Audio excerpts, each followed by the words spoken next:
Raiders defeat the Tigers, brought to you by Bloke Beer. Look, we've done a lot of sponsorships in my time, but watching the Tigers get decimated, I thought that's perfect to sponsor Bloke Beer with. Decimated by the refs, 13-7. Watching, actually, you know what? We're sponsoring Hammy's Pain. Hammy's Pain is brought to you by Bloke Beer. Go out and grab a case of Bloke Beer, the best beer of rugby league. Drink my tears.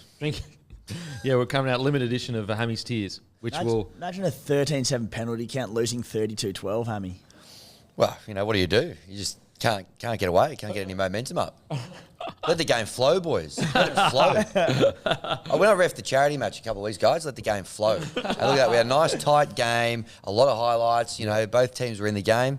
Let the boys sort it out. Weren't able to do that. The boys were not able to do that at GIO Stadium. It was an ambush. Have the Refs Association reached out to you since the charity match? Well, they should, because this was a disgrace. What happened here at Canberra Stadium?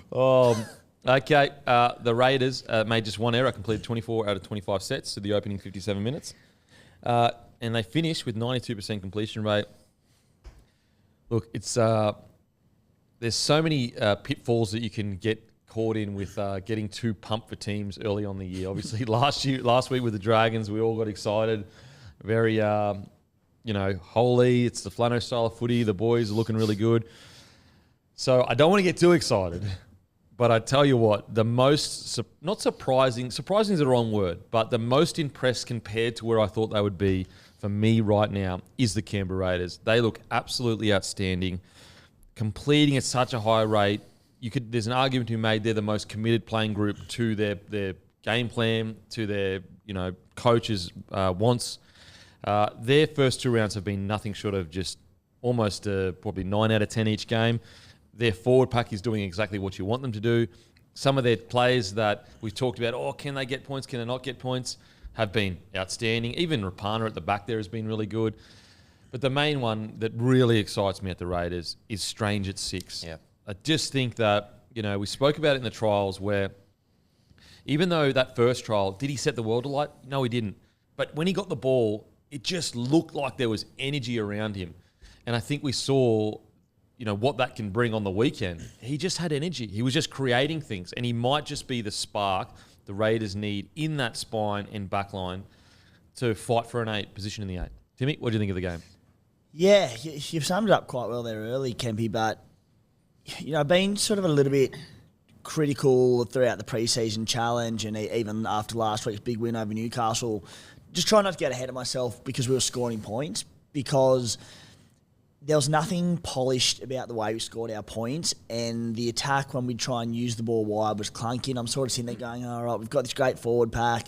We've got a young blokes coming through sort of the spine and out wide. What can we really achieve?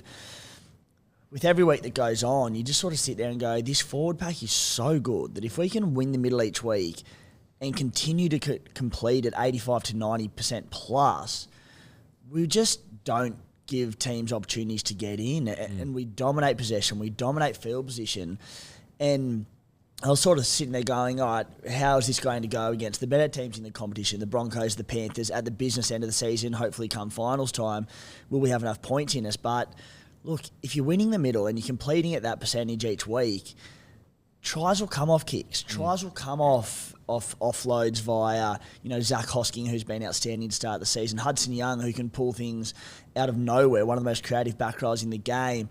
Tapani offloads. Papali'i's got that great footwork on the line.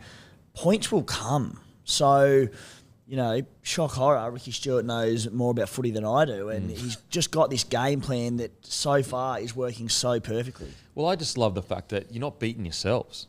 You're putting yourself in, at least in the first 2 games, if you walked off that field and you got beaten, you'd go, look, we did everything we could to put ourselves in a position. Yeah, there are things we could, tune up, or, maybe in 6 weeks, some of our young guys will develop into players that can get us those points.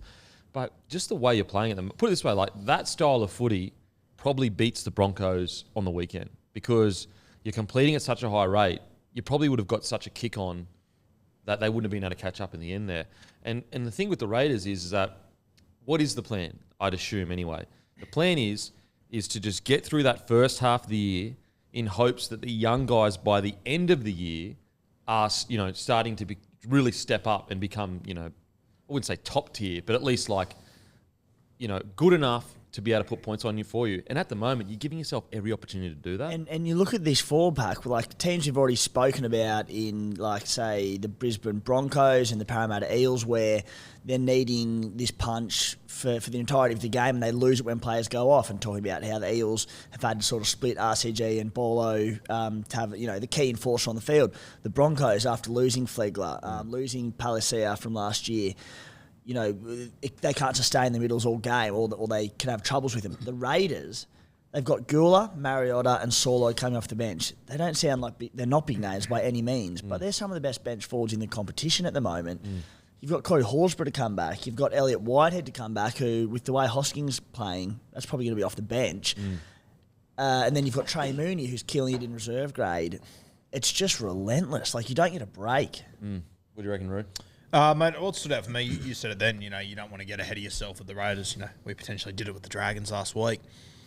I look at the Raiders and, like, the Dragons did something completely different last week to what they've done the last couple of years. The Raiders did exactly what we fucking expected them to do. They played tough. They didn't make mistakes. They kicked to corners. You're now starting to get a little bit of Ethan Strange being thrown in there as, the new sort of wild card in there, which is good to see. But, mate, the Raiders, if they're going to play that style of footy, no one's going to blow them out. They're going to compete with everyone. Like, they can make the 8. Stranger things have happened. And you know what? It's going to be exhausting to play this brand of footy all year.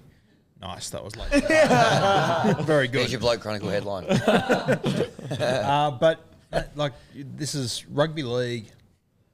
It's a simple game made really complicated. The Raiders are simplifying everything, going, if we are the toughest on the field, if we hang in and we just hold the football, we're going to compete in every single game of football we play. And if they play like they did against the Tigers, they will beat 11 of the sides in this competition just about every week. And are you telling me guys like Tarpanair, guys like Papali'i can't go with the best forward packs? Like, they can. They absolutely can. They've proven it multiple occasions.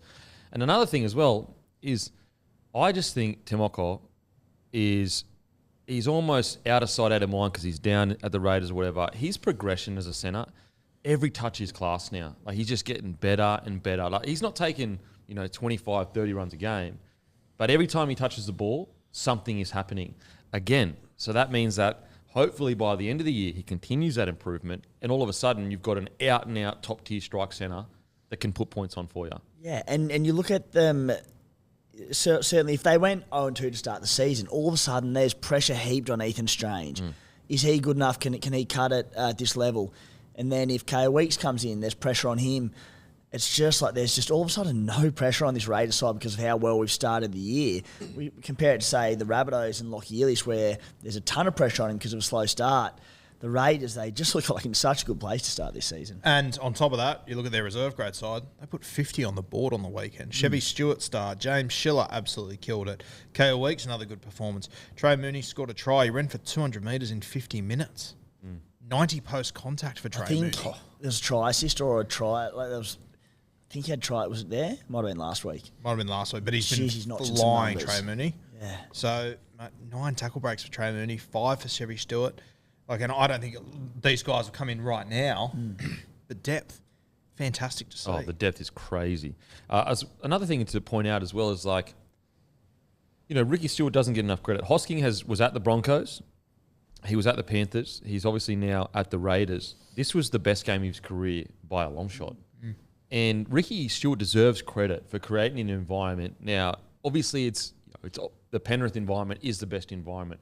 But to be able to get even more out of Hoskins shows that forward pack genuinely, the environment that is created there is a top-tier environment. Yeah, and we're at the Ricky Stewart luncheon the other day, and Tim obviously knows some of the Raiders boys, and there was, I can't remember who it was, but one of the guys said to us, it's hard for us to recruit players. That's the reality of it.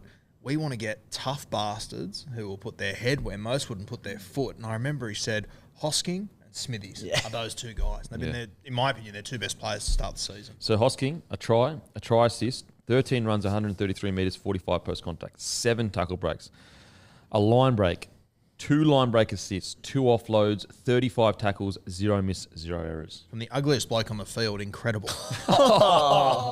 Wow. Guru goes whack. Wow. Couldn't let you enjoy the Raiders win too long, You can could he? abuse me all you want, but don't say that shit about someone. And so, again, Ricky Stewart deserves a massive rap. Even like a guy like Danny Levi, hasn't he been great? Like we've been talking about the 9 being a concern role, but I think he's been playing probably some of the best footy he's played in his career. Yeah, and like he's never sort of convinced me as an out-and-out sort of starting number 9 for a club. Certainly like NRL quality, but, maybe whether that's being a backup or whether that's playing off the bench, there's nothing exciting about Danny Levi as number 9, but he comes in, he provides great service, he tackles his ass off, he doesn't miss many, and he does a job in that 4-pack. What is Ricky Stewart after? He's after job doers who won't let him down. Well, at the moment, that's Danny Levi. And on top of that, scored a great try in round 1 through the middle of the night. Backed up for a try on the weekend in round 2. So, and like Starling can play that role. That's what Starling's role is to come on, get some speed around the ruck, get out of dummy half, and just put pressure on the markers and the Starling's like struggling to get on at the moment because they got 22 minutes on the weekend because Levi was doing so well. Now, I want to read you Timoko's stats. So he only had 17 runs. I say only, but like 17 runs, 208 metres, 58 post contact, 2 tackle breaks, 1 line break, and an offload. Like, that's a big knock for a centre. And I feel like I feel like a lot of this is off his own bat. Now, some of it obviously has been play, being him putting in good position. Imagine what he's going to be able to do once that strange Fogarty combination is fully gelling by round 20.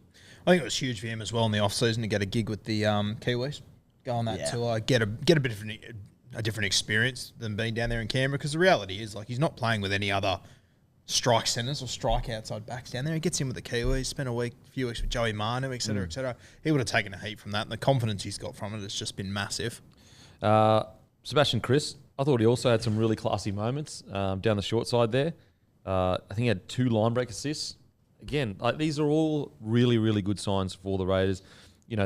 Arguably one of the best feel-good stories of the last couple of years, at least at the Raiders, is Jordan Rapana. Done with the game. Like, we don't have enough room in the salary cap. Goes over to play rugby. That doesn't work out because everything gets shut down. Has to like almost, not beg his way back, but just say like, I love the club. I want to be back here. They somehow find a way. And he's arguably first picked in that back line because he is Mr. Fix-It. Yeah, Gold Coast boy, and he's living down in Canberra, says he's never felt more at home, Kempy. Yeah, well, that's best place he's ever lived, I hear. Is that what you're hearing? Yeah. Okay. Big Kingsley's guy. So he's been, outstanding for him. Fogarty did exactly what you want. 496 kicking metres, 15 kicks in total. Some of those bombs, I reckon he's worked so hard on his kicking game in the off-season because I can't recall Fogarty putting up like nightmare bombs like that over the last couple of years. Really, really great performance from the Raiders. So I really enjoyed from this game, Hudson Young versus Johnny Bateman. Oh, wasn't that good? Just an asshole off on the edge. I thought it was great. Thoroughly enjoyed it. There was a moment there where they sort of went at each other, and I think he played the ball, Hudson Young, and then as Bateman ran past, he sort of like clipped him over the head or something, and you saw Hudson go down. You just saw Johnny Bateman turn as if, don't you fucking dare stay down. And Hudson being Hudson, got straight up and got back into it. And I do think there's probably a feeling of like, Hudson Young really respects Johnny Bateman, 100%. Almost as an older brother to a degree. I do think there's that kind of relationship. So it was kind of like, I put it this way: when they clashed, I never really felt like it was going to go any further than that. It was more just like, fuck, like, let's have a go here. Let's rip and tear against each other. But it brought so much to the game. Ethan Strange, we've already spoken about him, but I tell you what I love about Ethan Strange. He's a goer. He is a genuine. Get the ball in his hands, and at the very least, he's not going to walk off the field and you went, far out, Ethan Strange. Like, I just need you to have a dig. I very rarely think you're going to find fans go to Ethan Strange, mate, you just weren't in the match. He's absolutely always in the match. I actually thought his defence improved from last week as well. He made some really strong tackles. He's a lot of parallels between him and Jack Whiten, isn't there? They're probably not the most creative number 6 you'll see, but they're great defenders, strong boys, great ball runners, can bust tackles, can offload. Very similar in a way. Got that dog in him too, hasn't he? Got that dog all right. And you see that in those moments where he does something good. He loves it. He gets stuck into it, which I love to see. The slight difference I would see between Jackie Whiten is Jackie Whiten's obviously a bit of a bigger boy, but it's just his explosive first 5 metres that he has in his footwork. I actually think it's probably better than Jackie Whiten's, where what Jackie Whiten has is decent footwork, but super strong in contact, which I think he probably has that over Strange. And so that's what excites me for the Raiders is that you've got a 6 that can break the line with footwork and speed rather than brute force. And you look at someone we just spoke about, Matt Burton, saying he's gone too much to worrying about ball playing and not doing as good at, and that's running. Strange sees half a gap, he goes. Yeah, absolutely. And also, like, if he gets the ball and he looks outside and not much is on, he doesn't just like take the tackle. Sometimes I hate that. Like when people just go, nothing's like, he's like, no, every time I touch the ball, if I'm not passing it, I'm trying to break the line. And I'm not comparing him to this player at all, but I remember State of Origin years ago watching him. Whenever us as New South Wales would shoot up on Darren Lockyer and force him infield, I'd go, fuck, here we go, he's going to do something. Whenever someone shoots up on Strange and he goes rogue back in the middle, his footwork is just so damaging. Like he's almost better when he's having to play off his head, which... Jeez, if you had to play off your head in any footy team, give me the Raiders. Maybe they don't drug test him.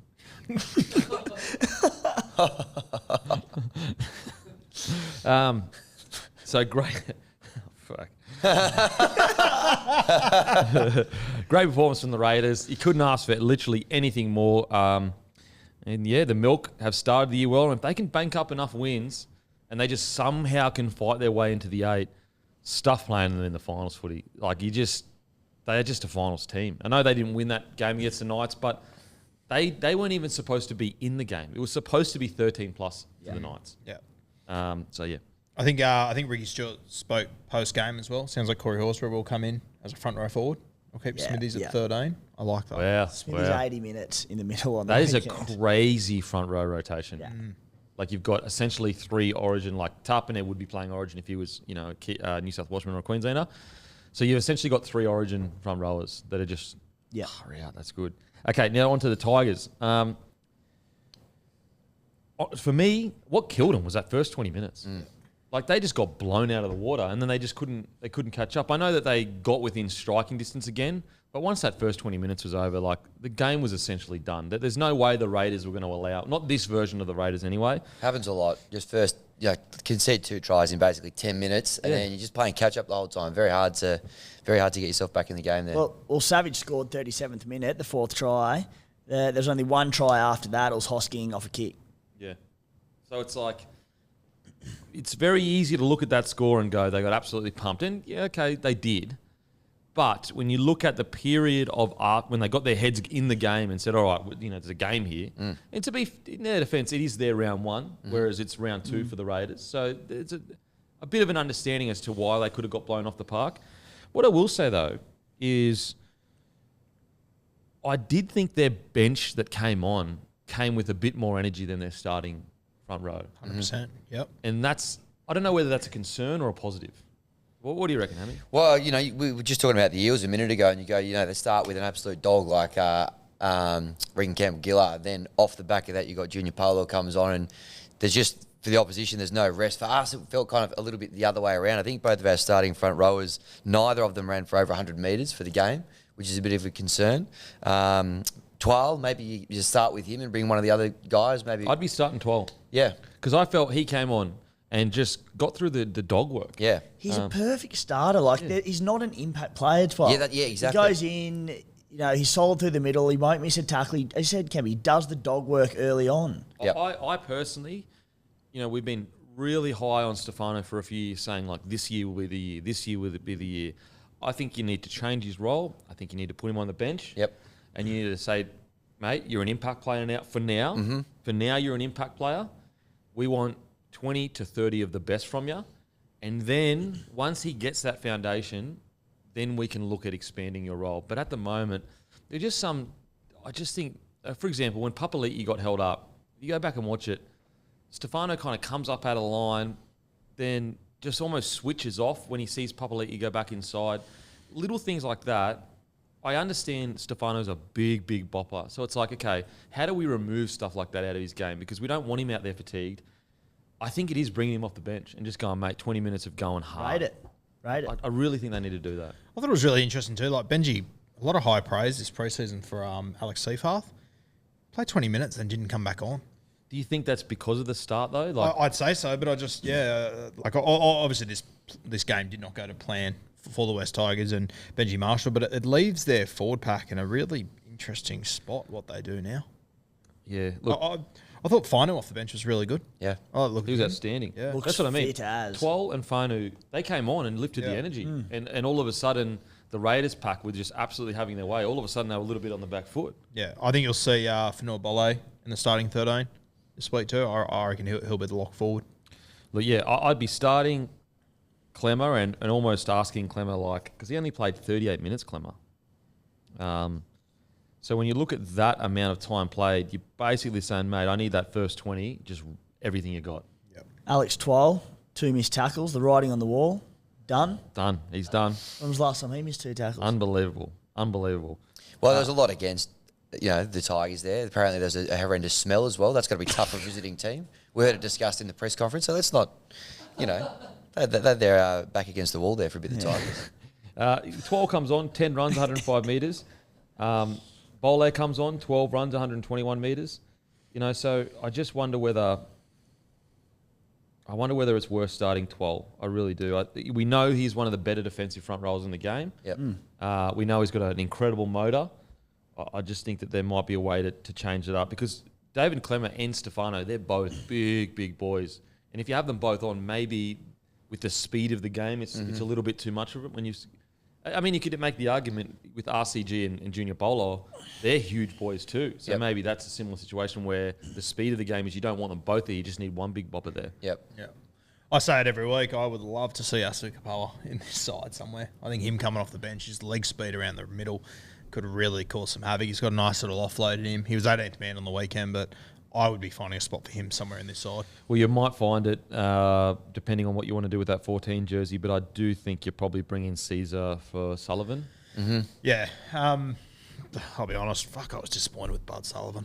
Yeah, I'm a huge fan. I think he's super talented. We've spoken about it so many times, but unfortunately, I know it's just a one moment and it's a brain explosion, but unfortunately at the NRL level, you cannot be sitting out on the wing on a tap and just turn off. You just can't. It's NRL. And that was the big highlight. But he just didn't look keen to me. You know what? Aiden Caesar came on the field. He gave away a penalty with his first 2 touches, but he looked keen. He wanted to make a difference. If you had no context whatsoever and you watched that Tigers game, you said, hey, one of these kids is a teenager, one of these halves is a teenager making his first grade debut. Which one do you reckon it is? Good luck. And Sullivan was obviously comes in as a big money signing, but a pretty decent sort of name signing, and got given the keys. No Caesar off the bench alongside Lachlan Galvin, 18 years old, and it was the Galvin show. Galvin was the one who brought the energy and was in everything, getting a ton of touches. He stood out entirely to me, and Sullivan was just like the sideshow. And that's the thing, Bud's by far and away, in my opinion, the most naturally gifted ball player on that field. Oh, for sure. You imagine what Benji said to Jaden Sullivan before the game, going, mate, you're with an 18-year-old. This is your team to run. We're giving it to you. Yeah. And also, to further your point, what Benji is really saying with starting those 2 guys is, you guys, I want you to be my halves for the next, whatever years. Now, I understand that Luai is coming, but I'm sure they'd find ways to put Galvin somewhere else if they could. It's basically saying, you've got a real opportunity to cement a first grade spot going forward. I would have just thought throughout the game, Bud Sullivan would have looked to the sideline, seen Aiden Caesar sitting there going, I've got to get myself into this. Yeah. It's unfortunately disappointing for Bud Sullivan. Let's get positive, though. Yep. Lachlan Galvin. Amazing. Unbelievable. Yeah. What I love so much about his performance, okay, was there an error here or there? Mm-hmm. Who gives a shit?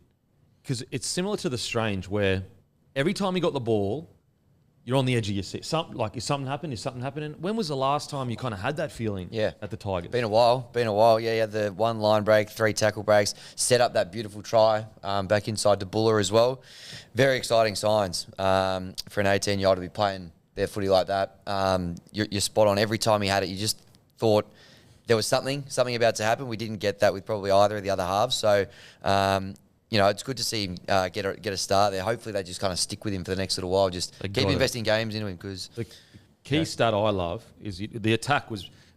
The main thing I loved is the fact that he was willing to dominate and call players. So the try they scored, that is him saying, get on my inside, get on my outside and making the play, which is so rare in a young half. But the biggest one I love, it's 22 tackles, 0 misses.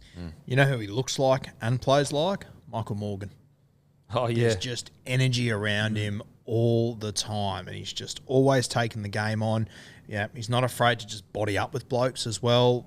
To play the game that he did at that age against a Raiders pack that was dominating is unbelievable. It's like 0 missed tackles. You telling me he didn't tackle any forwards coming down his edge? Like 95.65% tackle efficiency. It's almost the best in the entire team. He couldn't have been much more of a better debut. Don't get me wrong. Seriously couldn't. If you got an error or two here or there, but in terms of just eye test and running the ball, calling the shots, everything you've just said, looking dangerous, 18 years old.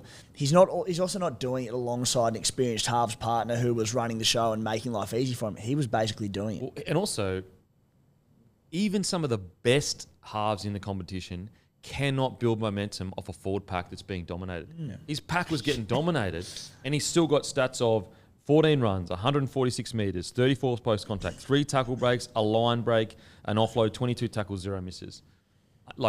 It's just one game for sure. But what is exciting about him is his body shape is quite unique, and he may be able to play edge back row eventually. He may be able to slip into that 13 role. Mm-hmm. Like, there are so many different positions that he could potentially play. Let's say he's had no errors. He genuinely couldn't have done much more in his debut. No. Like, seriously couldn't have. I reckon the 13 role could be in the stars for him one day. Yeah. He's definitely big enough. He's a pretty big boy. Yeah, bit of a yo style. Yeah. Put on a bit of muscle mass in probably be 2 or 3 years away. And Matt, that's the big thing. He's 18.